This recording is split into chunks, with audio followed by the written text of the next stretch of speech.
Naghain na ng motion for reconsideration ang Uber at Grab sa Land Transportation Franchising and Regulatory Board. At habang hindi pa nare-resolve ang issues sa kanilang accreditation, hindi muna huhulihin ang mga kolorum ng TNVS. Yan ang tinutukan ni Oscar Oida.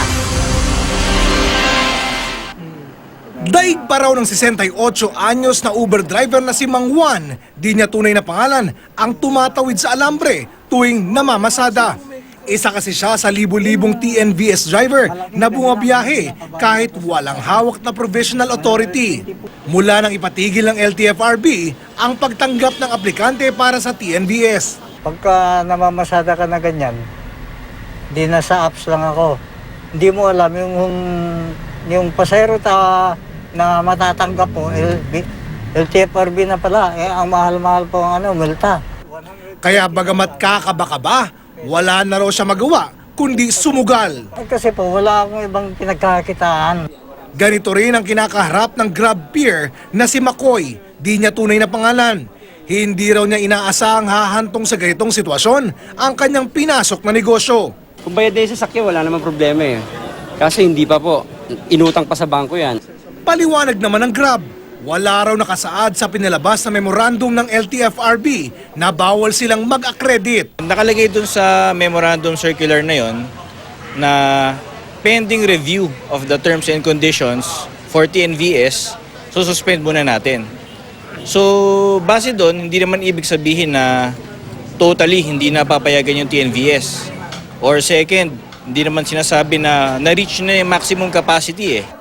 Kanina, magkasunod na nagsumite ng kanilang motion for reconsideration sa LTFRB ang kumpanyang Grab at Uber.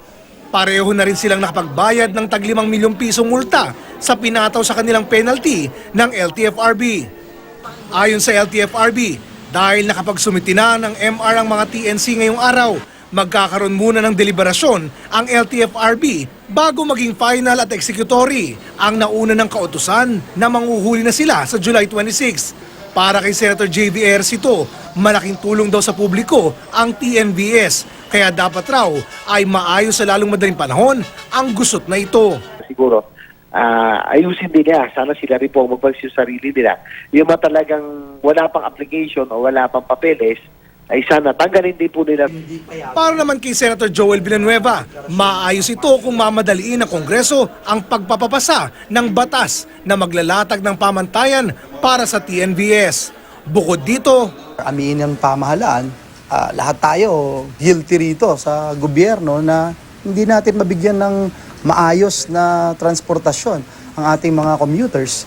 And every day na ginawa ng Diyos, sa halip na matulungan sila, at ito na, pumasok yung makabagong pamamaraan ng teknolohiya gaya ng Grab at Uber, tapos pipigilin natin.